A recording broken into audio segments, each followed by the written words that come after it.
Avec vous, Cathy Godot, bonsoir. Bonsoir. Merci d'être sur notre plateau. Vous êtes la présidente de la Fédération citoyenne polynésienne de lutte contre les drogues et la toxicomanie. On vient de le voir, de plus en plus de violences sur fond d'ICE. Est-ce que vous avez pu rencontrer Manuel Valls? Est-ce que vous avez pu avoir des informations au niveau de l'État? Qu'est-ce que vous attendez de l'État? En fait, le président du pays a déclaré ce fléau comme cause nationale. On a la chance aujourd'hui d'avoir un ministre qui nous soutient à fond. Aujourd'hui, on dit à l'État d'agir. Voilà, des résolutions sont prises, ça ne reste que des lois. Aujourd'hui, on veut des réactions concrètes et précises pour sauver notre population. Qu'est-ce qu'il faut de concret là pour agir contre ce fléau? Le constat, il est établi aujourd'hui. Plus de moyens, plus d'effectifs au niveau de l'aéroport, de nos sites maritimes. On a nos enfants polynésiens qui demandent qu'à revenir en Polynésie pour exercer leurs fonctions, les faire revenir et augmenter les effectifs pour lutter contre Donc déjà, empêcher l'ICE d'arriver sur le territoire. Une fois que l'ICE, malheureusement, est ici, on a vu la détresse des familles qui sont confrontées à ce problème. Comment on peut aider un proche qui consomme de l'ICE? Vers qui on peut se tourner aujourd'hui? Alors, nous voulions justement alerter les autorités, mais ça fait 6 mois qu'on le fait. Nous avons hâte que ce pôle de santé mentale sorte enfin. Il tarde à sortir. Aujourd'hui, il y a rien. Prévu pour septembre, c'est ça? Normalement, mais aujourd'hui, clairement, il n'y a rien. Il n'y a rien qui permet justement, à part la fédération, qui vient en soutien, qui vient en aide et qui répond justement aux appels de détresse de la famille. Donc on va aux urgences, qu'est-ce qu'on fait? Alors c'est vrai que la mission première du CHPF n'est pas celle-ci, notamment au niveau des urgences, mais on n'a que ça de disponible aujourd'hui.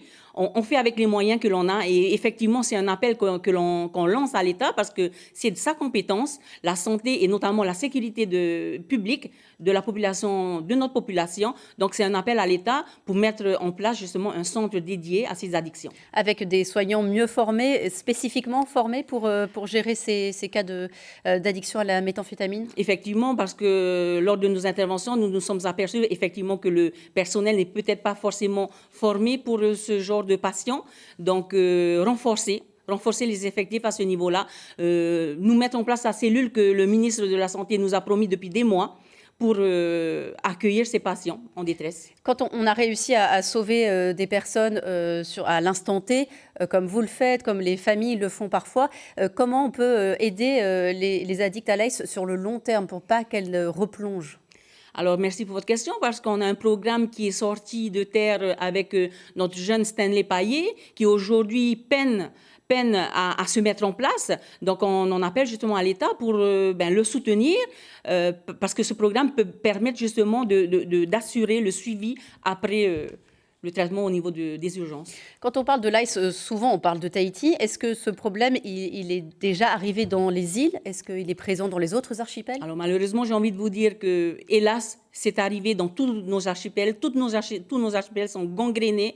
Et d'ailleurs, la Fédération est attendue dans ces archipels pour prêter main forte aux familles. Et ça, pour aller dans les archipels, vous avez besoin d'aide du pays, de l'État? Vous avez besoin de quoi? Alors, les moyens financiers sont en cours, mais aujourd'hui, il n'est pas question que d'argent. Il est aussi question justement de vie. On parle de vie aujourd'hui. Les derniers faits médiatiques relatent justement des faits graves. C'était pas Maté, mais il y a eu Paea, il y a eu Mateya. Jusqu'à quand on ne parle pas des suicides non plus? Là, moi je dis, il y a quelque chose à faire. Et n'oublions surtout pas la petite Aiden. Et tous ces faits sont liés à l'ICE, la consommation d'ICE. Toutes ces violences, et ça commence de plus en plus tôt. Il y a aussi une grande inquiétude, c'est que les dealers vont vers les enfants, proposent des doses à des enfants. Effectivement, donc c'est le constat que l'on fait sur le terrain. Pas plus tard qu'il y a 2 jours, on a eu un appel de Bora Bora, par exemple, où un enfant de 9 ans réclamait sa dose d'ICE. Et une maman en détresse qui ne savait pas quoi faire. Il y a beaucoup de violences, comme vous le disiez. Vous-même, vous êtes menacé. Vous bénéficiez d'une protection? Alors non, on souhaite justement, ça fait partie des résolutions que nous avons soumises aux élus de l'Assemblée de la Polynésie.